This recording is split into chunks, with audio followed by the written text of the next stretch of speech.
Hi, here we are again. At the end of the last video, we talked a little about communicative language teaching. In Chapter 3, we dive into this topic a little more deeply and think about what it means to teach English for communicative purposes. So let's do it. Like Chapter 2, in this chapter, we'll be looking at a few different ways teachers have been trying to help their students with their language skills. There will be a lot of names of teaching methods. Try to remember these names if you can, but if you can't, at least try to remember the concepts behind them. There are only 3 main topics for this video, but there is plenty to cover within each one.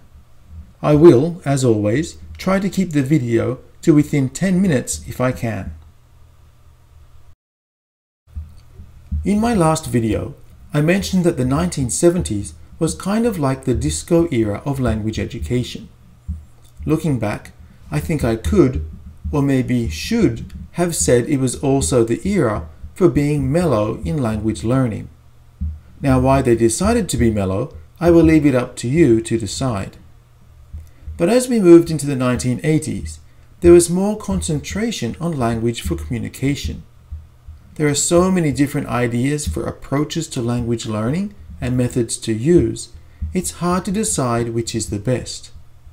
I think Dave Noonan says it well, as you can see in the middle of page 40, in that there may not be one magic method that suits every student. That's why, as I will often say, as teachers we need to increase our knowledge of the variety in ways we can teach, know our students well, then decide what is going to work best for them. It's not about how we want to teach, but more about how we teach best for our students. Let's have a quick discussion here. As I have mentioned, we need to know our students. Well, how can we do this? We are not there to be best buddies with our students, but we want to build a good rapport and feeling of trust. What ideas do you have to create a good rapport with your students? Some people have the attitude that university professors are there to research the theory of teaching, and classroom teachers are there to put that theory into practice. Thankfully, this way of thinking is dying out. Well, at least it should be. There used to be a clear distinction between theory and practice, but if we want to get the best results for our classrooms and education, they need to work together. Classroom experience is invaluable for researchers, and knowing theory and the results of research is just as important for teachers in the classroom. As it says at the top of page 42, such knowledge will allow teachers to reflect on their lessons. Now, when I say reflect, I want to make it clear that we need to be thinking not about the past, but the future. As I always say, you need to ask yourself, how can I do better in my next lesson? How can I improve? In my opinion, these are the questions that will help you become a better teacher. As you can see, I'm getting a bit fancy with animations in this week's video. I'm not going to overdo it though. Let's move on and take a look at some ways we can use more communication in our classes. We'll start with some general approaches.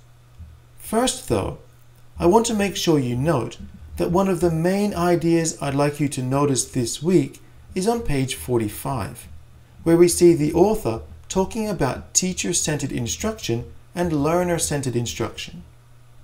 Teaching should not be a chance for you to show off how much you know and don't know, but a way for you to give your students the chance to discover things for themselves. To do this, we want to focus a lot of ideas discussed in class on the students. To strengthen the learner-centered atmosphere of your class, reflect on how much you spoke and how much your students spoke. Was your teacher talk time, or TTT, high? If so, it was probably a teacher-centered class. If your student talk time, or STT, was high, there is a good chance you are moving towards a learner-centered class. Personally, I aim for 30% TTT and 70% STT in my classes. What will your goal be? There are a couple of different methods discussed in our textbook from page 44 to page 56. I'm just going to focus on two in this video. I do expect, however, you to read about the others. First, let's look at task-based language teaching. TBLT is becoming very popular these days. I too am a bit of a fan. Rod Ellis, a very well-known professor in the field of second language acquisition, is an advocate of TBLT. There are many, many more who push for TBLT as well. The definition given at the top of page 47 is pretty good, I think. A task is an activity which requires learners to use language with emphasis on meaning to attain an objective. Basically, students are given a challenge or even a quest and must use English to solve the problem or finish the quest or whatever. Now, if the tasks are well designed, students can be pushed to use a particular grammar point. There should, however, be none or very little explicit explanation of the grammar. The focus for students should be to use English to complete the task. Examples of tasks are information gap exercises and dictogloss tasks, of which I am obviously a bit of a fan. Here's another discussion topic. One of the criticisms of TBLT is that there isn't enough explicit explanation of grammatical rules. It is argued that explicit explanations are essential, especially in an EFL environment. Do you agree? Get your ideas together and be ready to contribute to class.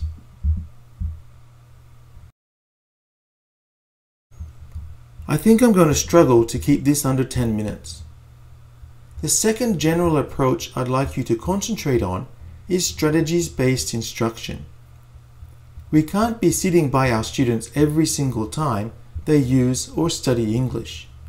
Therefore, we need to give them opportunities to teach and learn by themselves. When students learn how to learn, we create an environment in which students can feel autonomous in their learning. As experienced language learners, teachers need to be reminding their students of tactics and strategies they can be using and experimenting with in their studies and when communicating. What was successful for you? What didn't work?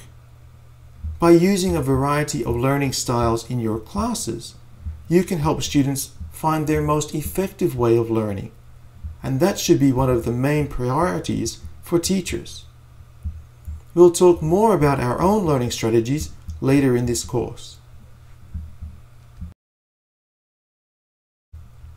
Okay, we're almost there.